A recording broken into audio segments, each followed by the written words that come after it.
So welcome to this edition of Seen and Solved, presented by Hubbard-Hall. I'm Tim Pennington, editor of finishingandcoding.com. And today we're joined by a few of our guests who we're going to talk about a particular vexing problem that one of our guests had with wastewater treatment. And we're going to talk about the solution that came about with that. I'm Tim Pennington, and you're listening to Seen and Solved, brought to you by Hubbard-Hall. Better results, less chemistry. So I wanted to, first of all, introduce everyone. Let's introduce Robin Deal. She's first. Robin, wave so we know who you are. There we are. Robin's the product manager for AquaPure at Hubbard-Hall. Stuart Holloway is the senior account manager at Hubbard-Hall. There he is. And our illustrious guest comes all the way to us from Dexter, Michigan. Greg Wood, who is the president of Alpha Metal Finishing. Greg, hello. How are you? Doing great. Thanks for the opportunity. Great. Well, we brought you all here. A couple, I guess maybe a while back, I wrote about this, and I was kind of fascinated by it, the story of how you all three came together and worked on a problem, because I'm going to guarantee you, and I heard from a lot of finishers who run through the same problems day in and day out, where it's it's not really the coating operation or the anodizing operation or the plating operation. It's something ancillary that's going on that is just as important, and this happened to be the wastewater system at Alpha Metal Finishing. And Greg, before we get into that, want to give us a little background on Alpha. I know this is a family-run organization, very well run up in Dexter, but give us a little background of Alpha and all that you all do up there. Sure.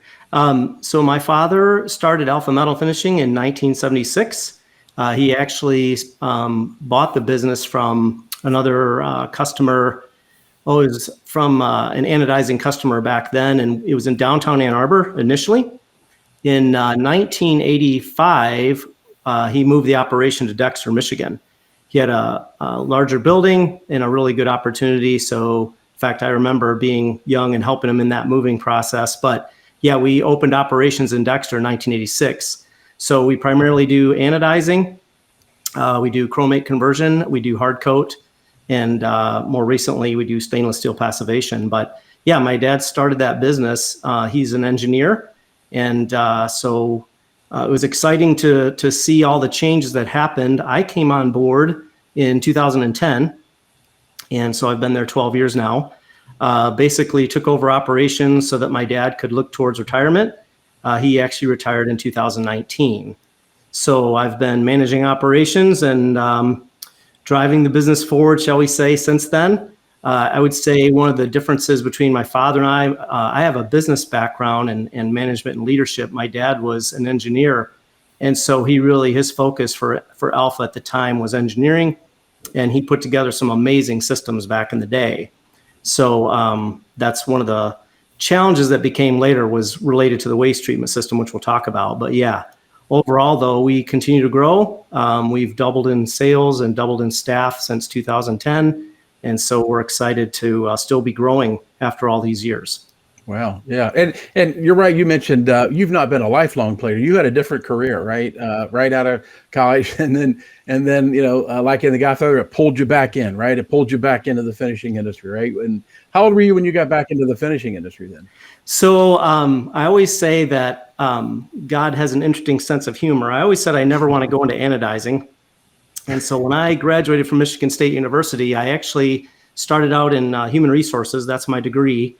I ended up in information technology for quite a few years. And so that's what I was doing prior to coming on board in 2010.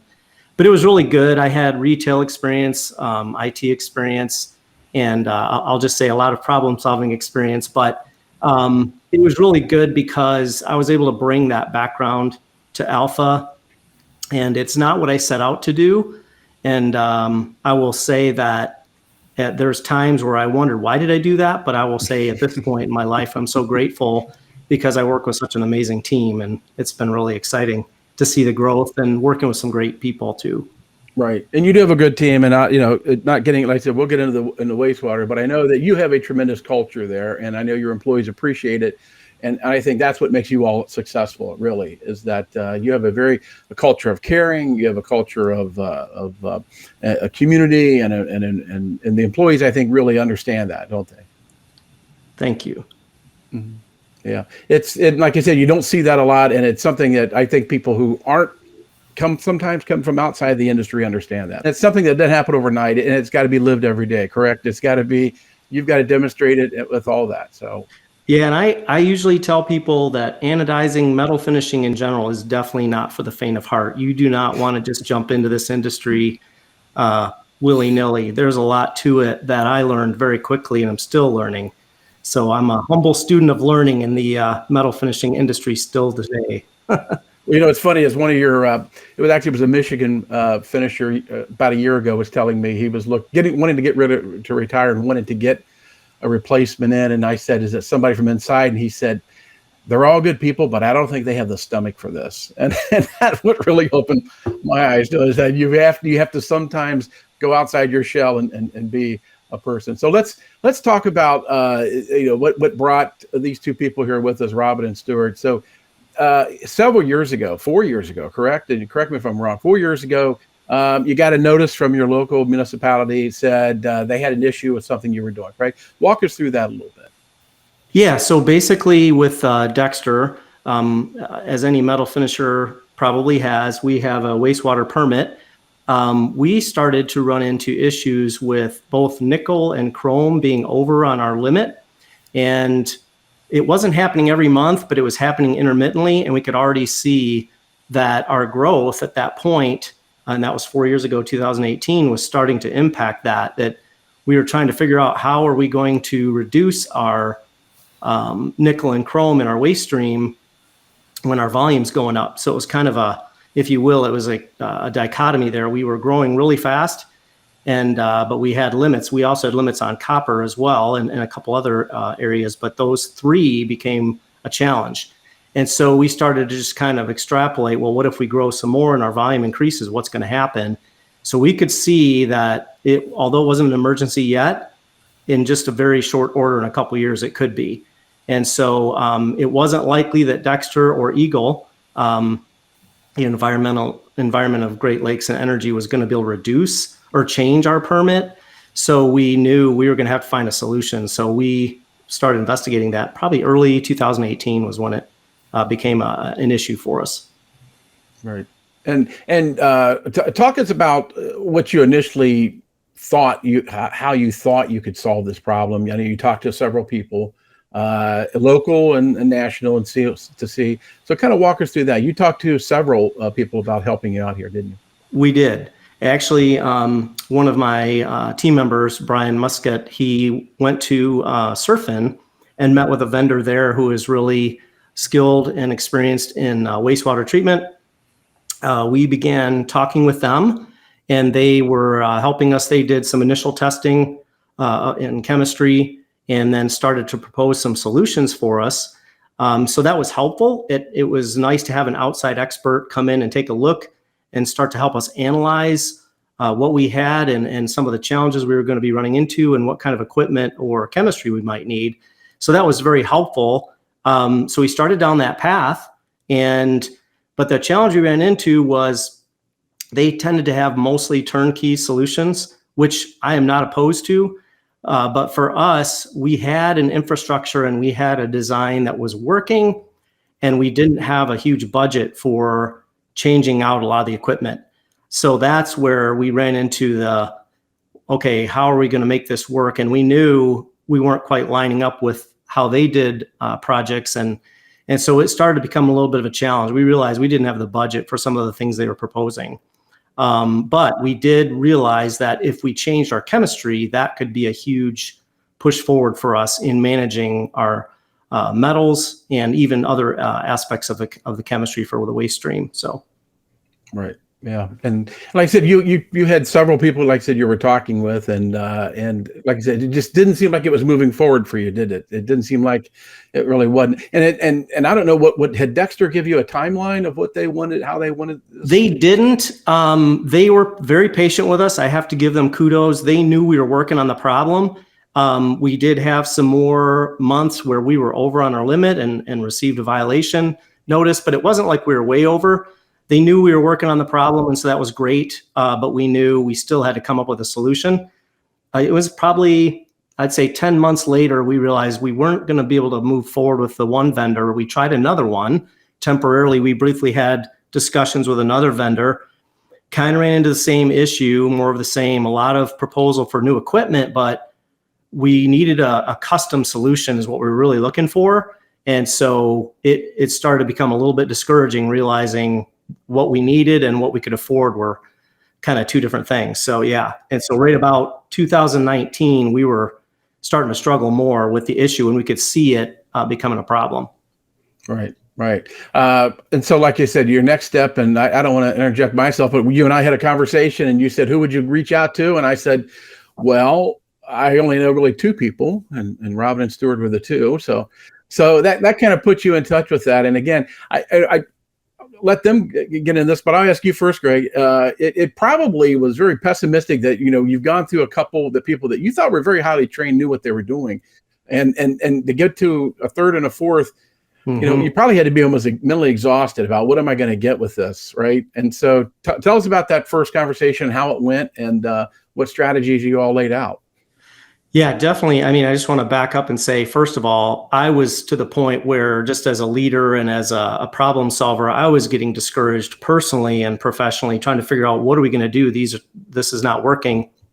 And so I do remember vividly sending you an email in August of 2021 saying, Tim, do you know anybody that could help me? And I am so grateful because you pointed us in the right direction. I'm so grateful for Robin and Stuart helping us out here. And I'm eager to hear their side of the story. But I will say that was huge because up to that point, I was approaching desperate. I'm not kidding.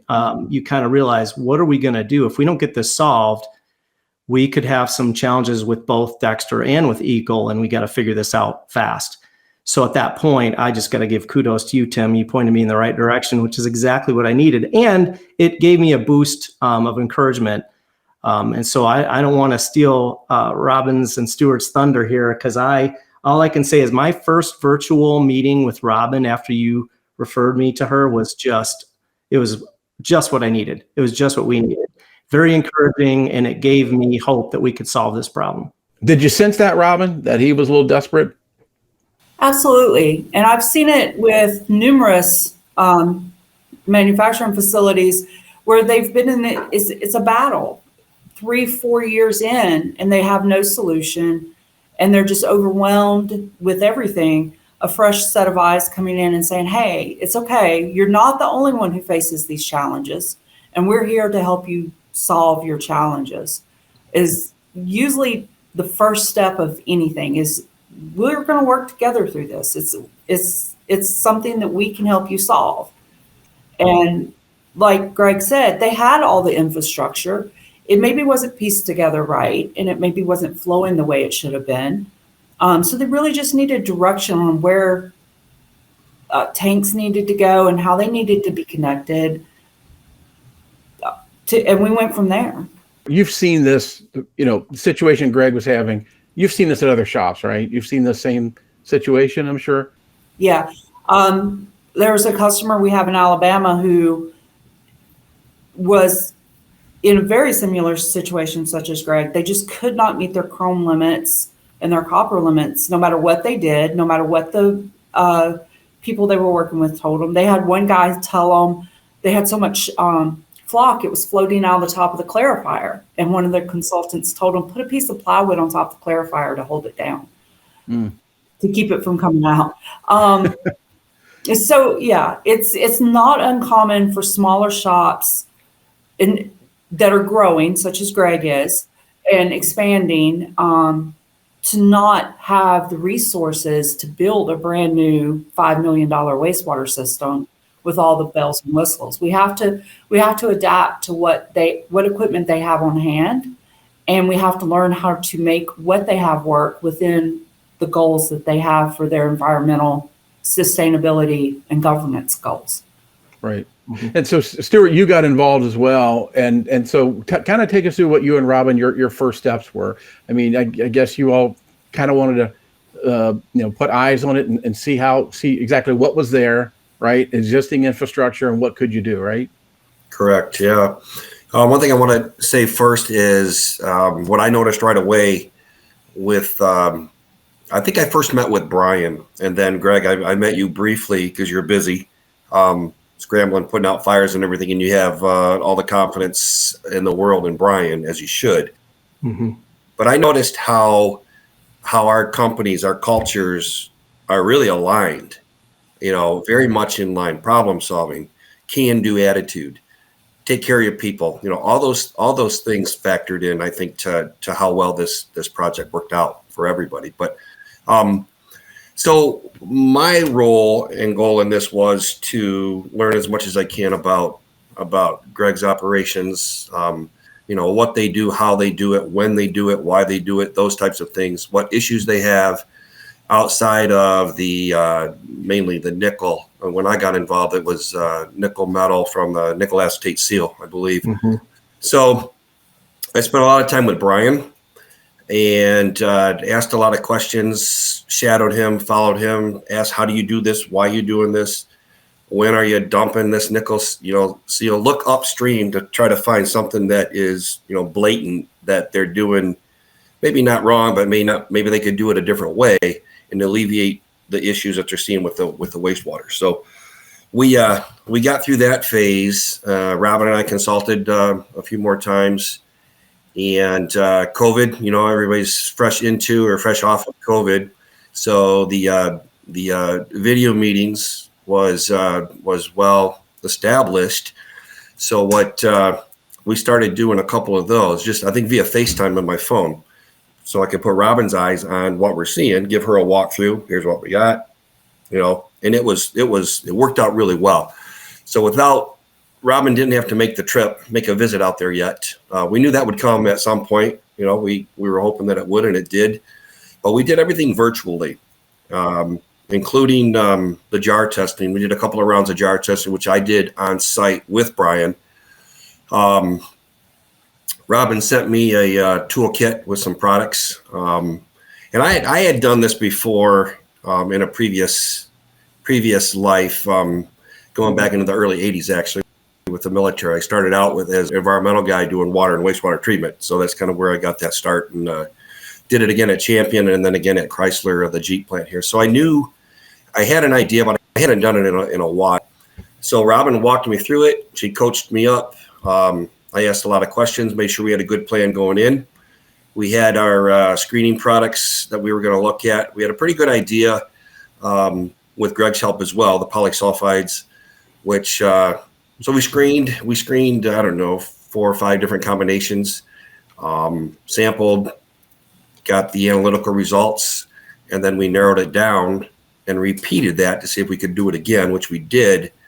And then I guess we kind of got the wheels in motion to try to implement the chemistry, our chemical, the AquaPure Hubbard-Hall solution to the existing equipment, which was a challenge, I would say.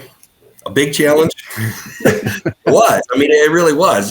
Greg's father designed the system probably 30 years ago or more. Mm-hmm. I mean, it was simple, antiquated. It kind of worked at times, but it wasn't consistent, and it was very prone to upsets at any given time. Plus, it limited with the growth that Greg had. He at times would have to cut back, possibly at rinsing, and just had to really, it was high maintenance by everybody involved. So as far as efficiency, productivity, I got to believe that suffered, because this is a big open wound that's just oozing all the time, and sleepless nights, I got to believe. But we worked closely with Brian to identify areas to prioritize what do we need to do first. So, and then we reviewed that with Greg and Robin to make sure everybody's on the same page. And we started implementing solutions at the time, feeding the chemistry. pH, couldn't hammer home enough how important pH is. Mm-hmm. And then we started to slowly upgrade a few things, simple things. And we made the existing system work quite well, actually. But it was still high maintenance. It took a lot of effort by I know Andrew Drew was watching a lot. Brian was, and it took them away from the things that they could or should be doing. So, and we ran like that for several months, I believe, until then we had this nice Lamella clarifier that Greg had purchased a couple of years ago, I think it was. Very nice, actually. And the goal was then to implement that clarifier, which would increase the capacity, performance, but a lot of plumbing had to be changed, tanks had to be moved around. But like Greg said, the infrastructure was already there. It just wasn't quite in the right or the best place that it could be. So that's what we did. And then we consulted further with each other and moved forward with got a good plan together and made it work. Yeah. Sounds good. Yeah, as I said, it's great when it comes together. And Greg, you have, I know when I talked to you about this before, you have some people internally that really also stepped up. I know you mentioned Brian, a couple others, right? Refresh me who those were. Oh yeah. So John Nebelong, my maintenance mechanic, he huge help to all of this, and just all of the crew, all the process team, they always help with that. So, but Stuart couldn't have said it better. It was a high maintenance, high manual job. It was, it was hard to watch them have to do it manually all the time. So it's so great now that they're not having to do as much of that. But that was part of our problem. It was completely dependent upon watching it every second, literally every minute. It just was prone to hiccups. And so you couldn't take your eyes off of it. So, you've kind of been, the previous 3 years or so kind of chasing these answers a little bit. You finally sit down with people. At what point did you kind of realize, I think these people are going to help me and we've got a solution going forward? I mean, how quick did that happen for you? Yeah, I don't remember the exact dates of that. I just recall that, once we did the jar testing and started to get results there, Stuart and Robin were able to help us put together a plan for implementing those steps. We had to make some baby steps. We just had to start pushing through some steps to get things done with the chemistry, and then adding some of the equipment and then rearranging some of the equipment. So it was almost a year process to get all of that done. I would say, I think we were finally up and running with what we wanted to do by July of this past year. So it took a while, but they were great about helping us make sure we were on track with those steps we needed to take. And so I don't remember all the details, to be honest. Brian would know better, and Robin and Stuart here, because they helped us push through those steps. But even midway through the first virtual call I had with Robin, I already knew I was going to like working with Hubbard-Hall, and I knew Robin and Stuart, after I met them, they could help us. I don't know how I knew all that. You just sometimes sense when you meet with people that, okay, these people understand us, I understand them. They're going to be able to help us find a solution. And I just kind of knew that, but midway through, we started to see the progress, and it just gave me tremendous hope.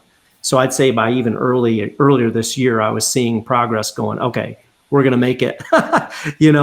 It's not it's no more doom and gloom, thought process here. It's like, hey, we're starting to see some changes here that are going to work. So, right. Yeah. Robin, I was going to ask you, Robin, I know you're moving equipment around a lot and trying different things, plus you're introducing some different chemistry. Does it normally take that long to really hammer these things out and get them to see if they're working, or is it? In some cases it can. Bench testing, which is what Stuart did, narrowed down what exact chemistry the wastewater system needed to remove the metal contaminants. And that's typical with any system we see. We have to do that first step. We can't go in and try 10 different chemicals on a system that's flowing 10, 15 gallons a minute. It's just not feasible. So we take snapshot pictures in the form of the bench testing, and we narrow down to, this is what we're going to do. And sometimes even then, in Greg's case, the chemistry worked perfectly. There was nothing chemically different that we could have done. It worked perfectly. And then it was just the equipment. Mm-hmm. But in some cases, we miss. Everything that we see in the snapshot bench testing, when we go to implement this, find out that maybe there was an upset the day that we took that wastewater sample for the bench testing. That's not normal. So now we have to back up a few steps, and we have to revisit So yeah, it can take up to a year to get these systems running the way they need to be ran, and with as little hands-on attention as possible. We want the systems to work for us. We don't want to work for the systems. And so you got to work through the challenges that doing that pose. In Greg's case, he didn't have a clarifier. He's had what his father had built and designed, which is called a stilling box. And it worked great when they were smaller, but as they grew, they needed a clarifier. So we had to Greg had to find riggers who could come in and install it and work around a schedule that their manufacturing processes wouldn't be shut down overly long while the riggers were putting in this clarifier and moving the tanks around. So it can take a while, yeah. It's not always perfect. It's not always you flip a switch and things are automatically solved. Right. It seems like it's kind of temperamental, and you got time to see if it's actually working the way you want it to work over time, right. Which is key. I know, but Robin, you've often mentioned, anytime I ever talk to you about systems, either upgrading or doing it, you're always talking about future proofing, right? And this system was built by Mr. Wood, for a certain level of use, however many decades ago, right? And then, like I said, they've grown and everything, and you've got the system going. How much future proof is in this system right now that you've got? So we're actually helping Greg. Right now, the system is a very basic system. It doesn't have a lot of what we call logic behind it. There's not a lot of remote monitoring going on. It can grow as far as it can flow more water than what Greg needs to flow right now, but there's not a lot of computer technology invested in it. So we're helping Greg identify the proper PLC, or it's called a programmable logic control unit, that will control his pH probes and his pumps, his water transfer pumps, his chemical V pumps. And it's going to take even less hands-on human compatibility to run it. It's going to be flip a switch and the computer's going to run it. So we took it from the very basic wastewater system with barely any control at all to a flow-through system now that's robust enough to double his wastewater flow capacity and still meet the metal removal goals he needs. And the next step is to add that programmable logic so that he doesn't have to have someone standing there turning pumps on and off, or if they forget to turn off the chemical dose pump and they come in the next morning, they're out of chemistry, now they can't run, a computer will do that for them. So that's the next step in this expansion for Greg. Oh, great. Okay. Well, one of the things I like to ask, as we kind of wrap things up is to talk about lessons learned. And I'll start with you, Greg. Hindsight's 2020. I mean, like you said, you invested 3 or 4 hard years in this. I'm sure you could probably go back and find, ways that you could have saved time. But what were some lessons that you would mention, lessons learned in this whole process that, as a owner of a company and an owner of a system that you would espouse to people? I think you did ask me that before, and I'm still processing some of those lessons learned, but I will say this. I wish I had reached out to you sooner, for one. That's my first lesson. But yeah, I think that if I could go back and redo some of this, what I would have done is probably got some outside expertise a lot sooner. Like, we waited until it became kind of a problem, but up to that point, we had other issues we were dealing with. And what I didn't realize was how much waste treatment is really one of your primary operational, it has to be one of your primary operational focuses. In fact, a customer of mine asked me early this year, he said, "Hey, we're thinking of building an anodizing plant. What do you think about that?" I said, "That'd be great." And they're in Indiana. And I said, "The one thing I'll challenge you with is make sure before you do anything, you find out what's required in your area for waste treatment and get that problem solved and figure out what you're going to need to invest in that first and foremost, because the rest is, I'm not saying easy, but that is your first thing you got to know. And so my greatest lesson in all this is realizing just how important waste treatment is. Now I can kind of breathe easier. I have a little more peace of mind. We're getting awesome results. Dexter's noticed it. Even our local vendor who helps us with chemistry and processing the test results said, wow, your results are phenomenal. And we were so glad to hear that. But I do wish that I could have gone back sooner and gotten help a little bit sooner. That was one. And then the other is, I had posted this recently, and it's just true. Success consists of going from failure to failure without a loss of enthusiasm. And you just got to pick yourself up and try again. And that's really true for any business. It's true for any entrepreneur. It's true for any company. But I do feel like in metal finishing and in anodizing, it does feel like sometimes you're 2 steps forward, 1 step back. And but in our case, the biggest thing I found for us that has been a hurdle is that although we're 46 years old, I kind of feel like we're a startup. So we're having to start over again with new systems. And so we're having to replace some older ones. Back in the day, my dad built this waste treatment system for IBM chips. Worked great for that. What he couldn't have anticipated is all the growth with color anodizing, hard coat, and chromate that we were going to get. So it was not designed for that. And so you have to, my greatest lesson, the other thing is, you have to adapt. You got to find a way. I just don't give up. So one of the things that my team that I got to give them kudos for is we just don't give up. You got to keep after the solution. If the first thing you tried didn't work, let's try something else. Let's keep trying until we find the right solution. Or in our case, it was finding the right vendor who could help us. And that's really was key for us as well. Right. And Robin and Stuart, are there advice you would give shop owners from this we call it lesson learned, but is there advice you would give them of what they should be doing? And even ones that think that everything's going swimmingly with their systems right now. Right? It seems like that's what happens when you just don't pay too much attention to it, then it sort of crops up. But what advice would you give shops about that? I'll go first, Robin. You can wrap it up. I would say don't get complacent, and don't be afraid to look at other options. Waste treatment is it's an area, it's a cost center. Nobody likes it, but we metal finishers, we have to do it. And in Greg's case, he's got to do it. He's got to do it right very quickly because Dexter is literally a stone's throw from his building.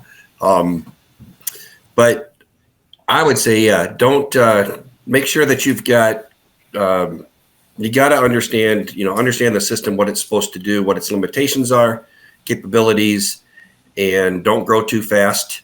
And if you do, get the right people involved at the right time. Right. Or grow fast, but keep up with it. Right. Right. Yeah. Mm-hmm. Yeah. Right. Yeah.